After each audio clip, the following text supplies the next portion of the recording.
Vieš, podľa čoho vidíš, že Čavo mal dobrú pretréningovku? Keď dokončí sériu do zdvíhania. Asi skočí. Ty si mal pumpu, alebo si mal gumiču? Mike Manser, že vraj cvičil na metamfetamíne. A potom, že prečo cvičil 3-krát do týždňa, lebo 3-krát do týždňa sa rozjebal nafetovaný. To není normálny človek proste. Dojdeš za babkou na DMAčku, o polnoci normálne svitka dojdeš. Babi, som tu. Babi, som tu, máme tvaroh a kuracie prsia, kurva. Kde sú rezne? Potrebujem 4000 kalórií dohnať. Povedz, čo z toho viac cítiš, či rameno alebo hrudník? Viac cítim ramena. A vieš prečo? Ja som to teraz všimol prečo. Vieš, kto mi dal like na post minule? Branislav Girling. Čo ti šíbe? To asi omylom. A keď si bol tak, že vo verejnom fitku, tak si prišiel niekedy za nejakou babou? Čo je podľa teba slovenský Planet Fitness? Golem. Všetko robíš na piču a sypeš. Najväčší primitivizmus v celom fitness. Nemajú ani šajnu o strave, o ničom, o ľudskom tele, začnú sypať. A hlavu hrudne tu chodia takto, vieš. A dojebaný proste totálne, hormóny v 40-ke nikde.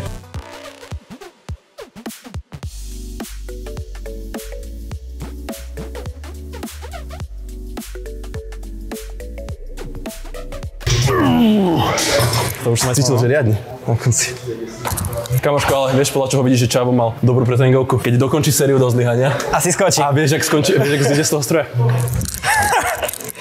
Ty si mal pumpu, alebo si mal gumiču z dofači? Mike Manser, že vraj cvičil na metamfetamíne. A potom, že prečo cvičil 3-krát do týždňa, lebo 3-krát do týždňa sa rozjebal nafetovaný. To není normálny človek proste. A že, kamoško, stačí 3-krát do týždňa. Keď sa rozjebeš tak, že úplne, tak áno, stačí. No vyššie, ja už nejdem. No, zviera. Maratoner. No, čo ti poviem? Musíš tým tak trieskať, hej. Musím. Patrí ti to tu? A tiež som na pumpe. Keď si začal cvičiť, no tak odvtedy si chytil body dysmorfiu, ale vtedy nikdy nebudeš spokojný sám so sebou. Jeden človek sa nás dopýtal, že čo si o tom myslím, že je navždy nespokojný so svojou postavou a normálne, že sa nemá rád svoje telo. Napriek tomu, že v očiach ostatných vyzerá, že super.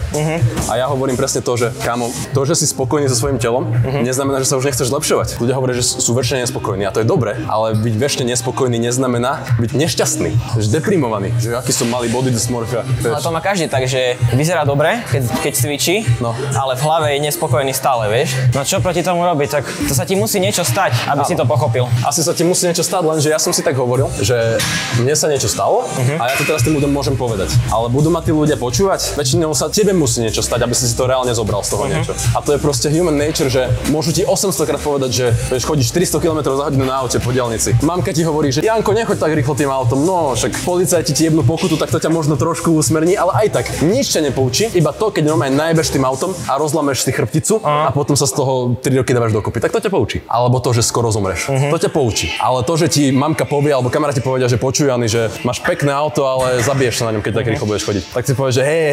Že... A zase to tak nemôžeš bať, lebo rodičov nepočúva nikto. Ale zase keď to ty povieš ľuďom, že jak nejaký tvorca, tak ťa budú stokrát viac počúvať než svoju rodinu. Čo je celkom, že blbé, ale je to tak. Ale žijeme v takej dobe, ale vieš. je to tak, no. Tak Skladino hovoril, my tu nemáme byť vzorom, ale reálne z nás si mladí chalani berú ten príklad a z rodičov nie. Že proste úplne, nemalo by to tak byť, ale je to tak. Ten svet je tak proste nastavený.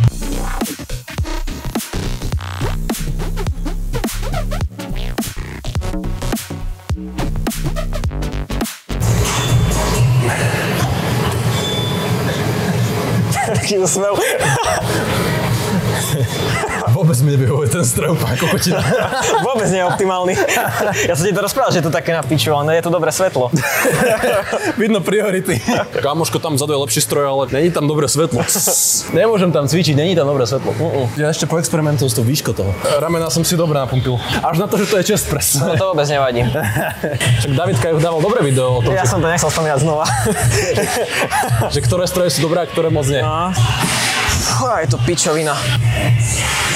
To sa teraz tvaril jak správny influencer, ksich som mal do zlyhania. Povedz, čo z toho viac cítiš, či rameno alebo hrudník? Povedz. Ale ak cítiš hrudník, tak povedz. Viac cítim ramena. A vieš prečo? Ja som to teraz všimol prečo. Lebo keď sa pozrieš, ak ide stroj, tak stroj ide, že hore smerom. Ty musíš mať ten lakeť presne tak, aby tlačil tým smerom, jak ide stroj. Hej. A ty si ho mal, že takto a tlačíš tak. Že preto som cítil ramena, no. No lebo tlačíš tak a potom to rameno to dvíha ako keby. Ty sa do toho nevieš tak zaprieť tým hrudníkom. Toto je tlak hrudníkom, toto je tlak ramenom, vieš? Tvoje predlaktie by malo smerovať vždy presne tam, kam tlačíš tú váhu. Keď tento stroj tlačí váhu takto hore, tak predlaktie musíš tiež tým smerom, že musí byť tak. Nemôže byť tak a tak tlačiť váhu, ale musíš presne tak. Takže keď dvíhaš voľnú váhu, že jednoručku napríklad, tak jednoručka vždy ťa ťahá iba dole proti gravitácii, tak tam musí byť lakeť vždy presne pod tou váhou, pod tým a proste mu tlačíš hore. Ale tieto stroje musíš nad tým premýšľať, že kam ten stroj smeruje a tak nasmerovať to predlaktie a podľa toho si nastaviť výšku toho sedadla a všetko okolo toho.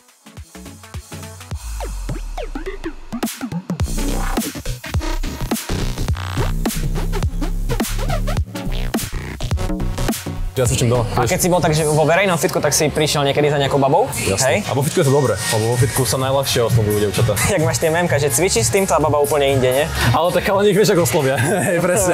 presne ako hovoríš. Fitko je dobrý space, lebo to je automatický icebreaker. Vieš, tak je ľahšie povedať niečo vo fitku, ako dojsť na ulici a že ahoj. Vieš, keď sa ti zapáči nejaké dievča vo fitku, je to jednoduchšie oveľa. On treba robiť menej toho, že menej na ňu takto zazerať, vieš, spoza stroja tak, a viac za ňou ísť, hej.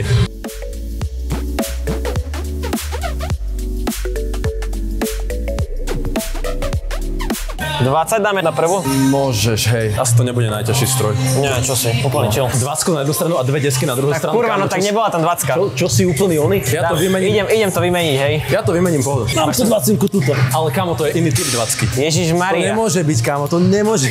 My nie sme estetickí, tak nech je aspoň stroj estetický. Teraz je ten úplne úterak zbytočný, vieš, lebo tu by to malo byť na tom koženom. Nie, toto to má byť. toto Keď má sa byť. opieraš, aby si to Ja, nenechal jasné. stejný, vieš. No, dobre. Jany 5. Jany 5. Tak radšej by som tu mal tieto srandy, ale nebudem fajnový zase. Dobre, je to v pohode. V pohode? Je to optimálne. Není to optimálne, až tak ďaleko by som nešiel. Aha. Ale Davidka už nie som zase, vieš. Som Jany Čiže Bonka. Môžeš to vyskúšať, ale je to také dobré na rozcvičku. Pokazené zábery nechceš dávať vonku? Jaj. Málo kedy dávam vonku vôbec podarené zábery, takže asi by som sa mal sústrediť skôr na to. Ale časom určite áno. Skúsim to s tou deskou. Uvidíme, čo to spraví. To bude v pohode. Pre teba to bude v pohode. Ja chodím detské váhy, kámo, stále. Silou som ani zďaleka nenaspäť, ale svaly idú rýchlejšie než sila naspäť, som si všimol. Vizuálne už to celkom akože začína vyzerať, ale sila je ešte stále. Ja sa bojím, čo sa stane, keď znovu skúsim, že weighted pull-up, čo som predtým mal maximálky dosť v pohode. A teraz, kebyže to vyskúšam. A ešte to chceš skúsať, hej, ešte také bomby, jak si išiel vtedy. Nie, že skúšať. Chcem ten tréningový štýl využívať, že zhyby s extra váhou, dipy s extra váhou, drepy na jedného s extra váhou, lebo to brutálne fungovalo tam. Len asi nechcem úplne robiť také, že maxi, že one rep max a toto, lebo z toho reálne nemáš tie gainy. Z toho máš proste iba, no máš toho silu, ale benefit pre tvoju postavu to moc nemá, robiť one rep max, vieš. To je skôr také, že testuješ svoju silu. Ja to nepotrebujem, je to väčší risk než benefit pre mňa a asi už vôbec nechcem už na tie súťaže chodiť v tomto, pretože to ma aj v minulosti strašne tlačilo do toho robiť veci, ktoré už neboli zdravé pre mňa. A to je presne aj tá vec, čo som ti s kulturistikou hovoril, že ja by som strašne chcel vyskúšať súťaž. Lenže ja sa bojím, že ma to potom mentálne bude strašne ťahať do toho, aby som niečo robil proste, čo už je nezdravé, vieš. Tvoje telo ti dáva už znaky, že už nechce, ale ty mu aj tak dávaš ďalšie pálky. To presne mi táto súťaž spravila, že mňa už všetko bolelo, ale ja som to aj tak tlačil kam. A keď už si začneš dávať lieky proti bolesti pred tréningom, to už si na tom zle. To nikdy nerob. Ibuprofen pred tréningom nikdy v živote. Nikdy nemôžeš zakrývať tie signály toho tela. Ja som ich zakrýval, lebo však mám súťaž o 2 týždne, nemôžem teraz necvičiť. Takže preto si hovorím, že ja som taký strašne na to setnutý, že musím to dať, ale je to až nebezpečné, je to až moc, že potom to prepáliš, či už po fyzickej alebo mentálnej stránke. Nebezpečná hra, preto sa tak trošku bojím tých súťaží, aj silových, aj kulturistických, že ma proste budú ťahať do niečoho, čo vo svojej hlave hlboko budem vedieť, že nie je správne pre mňa. Kebyže idem na súťaž a začnem strieľať proste, myslím si, že podvedome by som vedel, že to nie je správne. Že to proste nie je môj message, čo som chcel dať tým ľuďom, že naturálne čo vedia všetko spraviť, vieš. Vymaxujú svoj naturálny potenciál, ktorý aj tak je iba abstraktný pojem, lebo naturálny potenciál neexistuje, pretože nikto nerobí všetko perfektne. Takže radšej sa snaž priblížiť tej utopii, čo je naturálne maximum, čo nikto nikdy nedosiahol. To je tá sranda skutočná. Nie je to, že začneš strieľať. Ale vieš, ale to je tá skutočná sranda, ale aj naturálne ti môže prepnúť v hlave. Tiež môžeš dávať všetko na bok, vieš, a aj mňa byť preplo. taký. To je úplne iný aspekt. Mňa preplo. Preto som si aj tak dojebal to telo, lebo som išiel cez bolesť. Keď už to telo mi dávalo najavo, že nerob to. Ale ja som mal sociálne siete rozbiehajúce sa a mal som súťaž nastávajúcu. Tak som bum, ibuprofen, jeden, druhý, idem cvičiť.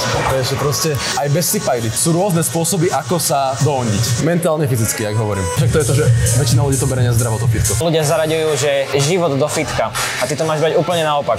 Hej, presne tak. Ak nechceš ísť na súťaž a nie je to tvoj celý život, Aj keď chceš ísť na súťaž, musíš to brať, že proste potom budem fungovať normálne. No po súťaži. No po súťaži. Nebudem 24/7 strieľať, nebudem 24/7 mať režim jak kulturista, lebo ma porazí z toho.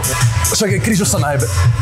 Aj takých, čo nie sú súťažní kulturisti, ich osobnosť je fitko, vieš. Ty stratíš samého seba v tom. Je to, že tvoja vec, čo ty robíš, že to je ten fitkár. No. Lenže každý má do seba viac. Len tí ľudia musia tak trošku objaviť samého seba. A ty môžeš samozrejme nájsť fitko ako niečo, čo ťa naplňa, ale nemôže to byť celá tvoja osobnosť. No. Keď máš reálne iba jedno miesto ako escape je dobrý, ale keď potrebuješ mať escape a iba tam si reálne šťastný, zmeni niečo vo svojom živote. Nie, že sa skrývaj za to fitko. To fitko ti veľmi dobre zakrie všetky problémy v živote a to fitko je až príliš dobrý liek, ale iba ti zakrie príznaky. To je ja, keď som si bachal ibuprofen pred každým tréningom, iba to zakrývalo to, že sa mi telo ozývalo, že už nechce robiť tie veci. Máš nejaký mentálny problém v živote, v osobnom živote, ale neriešiš ho, ideš si zacvičiť, dobre si zacvičíš, hormóny šťastia sa vyplavia. Nebezpečná hra. A fitko by mal robiť každý, ale uvedomovať by si to mal tiež každý, že... A vieš čo, fitko by nemusí robiť každý by sa mal hýbať. Lepšie povedané. Každý by mal niečo robiť. Nemusí to byť fitko, ale pohyb, ak si zdravý, tak by si mal robiť. Ono je aj dôvod, prečo v tom mozgu sa vylučujú dobré chemikálie šťastia, keď cvičíš. No, veď jasne. Lebo je to prirodzené. To ti dáva to telo najavo, že áno, toto chcem, áno, hýb sa. To telo ti to dáva najavo, takže vylučuje tie hormóny. Takže potom to tí ľudia prepisknú, lebo proste začnú cvičiť 7 dní v týždni a dajú si predtréningovky, ktoré ich nabustia aj vtedy, keď už by akože neboli schopní už dať, vieš, ale unavený som, telo si pýta pauzu. Dám si 400 mg kofeínu, bachnem si toto a dám, všetky tréningy dám, vieš. Ja som kedysi bol taký, že ja som si zacvičil a keď som mal dobrý tréning, tak som mal dobrý deň. Keď som mal zlý tréning, tak som mal zlý deň. Lebo ja som tedy bol prepatý úplne. Mne šíbalo tiež a presne preto toto teraz všetko hovorím tým ľuďom. Už som totálne dojebaný, kamo, ja už neviem nič spraviť. Na tých príťahoch som bol úplne fresh, kamo, tam som skákal z toho stroja normálne, že poďme ďalšiu sériu, piče, proste ideme na to. Teraz som taký, že mám ako keby ešte energiu, ale mám ju v hlave, ale v svaloch ju nemám.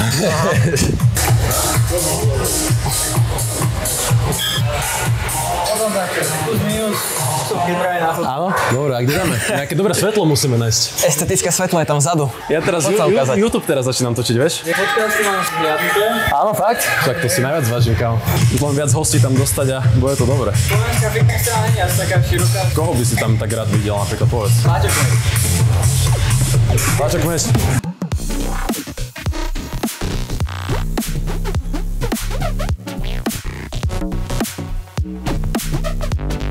Keď ma niekto spozná, kamo, to je instantný dopamín hit. Okamžite mám lepšiu náladu. No však veď jasné, veď ja to proste vidím. Už si bol veľmi unavený. Už som bol taký, že kámo. Že boha, ešte s tým braňom hodinu to musí byť. Jak ten mím toho typka, čo vstane z postela a má iba takýto ksicht.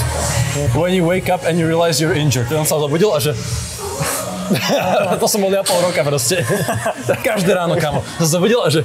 A potom zrazu, že aha, ďalší na piči deň. Keď som ináč prišiel za tebou prvýkrát, tak si bol taký. Dojebaný, totálne. Zlepšil si mi deň vtedy. Preto si ťa vážim. Si mi vtedy povedal, čo som potreboval počuť, vieš?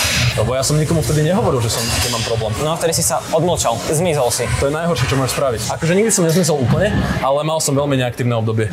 A mi aj klesli čísla, samozrejme. No však jasne. Ja som vtedy ale nikomu nepovedal, že mám tento problém. Ale ty si za mnou došiel a tebe som to akože vysvetlil a ty si mi aj povedal svoj pohľad na vec, že rob content aj tak. Ľudia ťa cenia. Nie len kvôli tomu, že máš nejaké svaly, ale aj kvôli tomu, aký si. No. Lebo nabušených typkov je v každom fitku 30.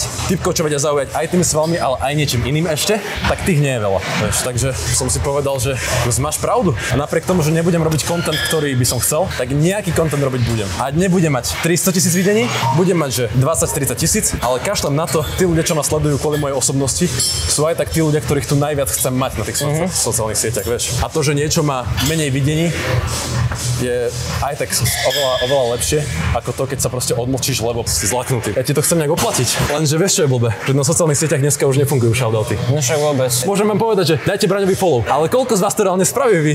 Vy šmelinári. Ale nerobíš to zle, vidno, že pozeráš Davida Kajucha. Tak ale fakt. Akurát to vidím. Kamoško, ale musím napísať babke, že dojdem vôbec. Lebo dojdem neskoro a oni už budú spať a ja budem búchať na dvere. Babi, pusti ma! Mne tá krsla nechala raz pod rohoškou. Je to dobré, ale nemôžeš prísť zjebaný, lebo potom zabudneš na to. Dojdeš za babkou na DMAčku. Babina! Som tu o polnoci normálne svitka dojdeš. Babi! Som tu! Babi, som tu, máme tvaroh, akurát si prsia, kurva. Kde sú rezne? Potrebujem 4000 kalórií dohnať. Dobre. Jak sme sa bavili, že musíš dohnať kalórie, tebe sa tak stáva často, že neješ. Stávalo sa mi to v kuse. Bol som na škole a po škole som pracoval. Alebo som niečo robil, alebo cvičil, točil, všetko som robil. A nejedol som. A večer som nabúchal počet 3000 kalórií a šiel som spať. Strašne spí. To sa nespí. Telo ani nespí reálne, keď to spravíš. Keď už si v tom bode, že už musíš dohnať, že 2000 kalórií a o hodinu ideš spať, to už kašli na to. Daj si čo najľahšie straviteľných 700 kalórií, aby si aspoň niečo mal a chod spať. A na druhý deň si to usporiadaj lepšie, aby si toto nemusel robiť. Lebo síce viac zješ a máš ten surplus, ale o to horší spánok máš. Takže to, kde tam získaš, tak tu stratíš zo spánku. Získaš na strave, stratíš na spánku, reálne nerobíš si dobre. Musíš mať aj stravu, aj spánok, pretože v tom fitness tréning, strava, spánok sú 3 piliere a jeden z nich, keď je horší, tak ťahá aj tie ostatné dole. To, čo máš najhoršie z tých troch, to ťa limituje. Takže ty, keď si dojebeš spánok, tak ti nepomôžu tie extra kalórie. Pomôžu, ale chápeš, no. Pomôžu, ale potom sa zobudíš prepotený, ako keby si behal hodinu na páse. Mne sa to stávalo, vieš, že keď som takže išiel dohnať, ja som sa strašne spotil, zobudil spotený. Ja keď potrebujem dohnať, tak idem aj neskôr spať. Keď som prerušil štúdium influencer lifestyle, môžem vstávať o 12:00, ale človek, čo vstáva o 6:00 ráno, aby išiel do školy, nemôže sa o 11:00 večer natlačiť 2000 kalóriami. Nepomôže si. Nabereš kalórie, zhoršíš spánok, stretneš sa v strede. Ty sa len povieš, a dohnal som to, ale musíš si to ešte viac. Není to plnohodnotné. Plus to telo dostane takú pálku, kamo, keď naraz dostane 2000 kalórií, ty to musíš aj stráviť na druhú stranu, vieš. Ja som si kedysi myslel, že mám 4300 kalórií denne. Lenže mal som 400 gramov, aj niekedy 500 gramov vločiek denne. Mal som 4300 kalórií na papieri, ale čo som reálne strávil, není šanca, že to bolo 4300. Chuť a to telo dostávalo bomby.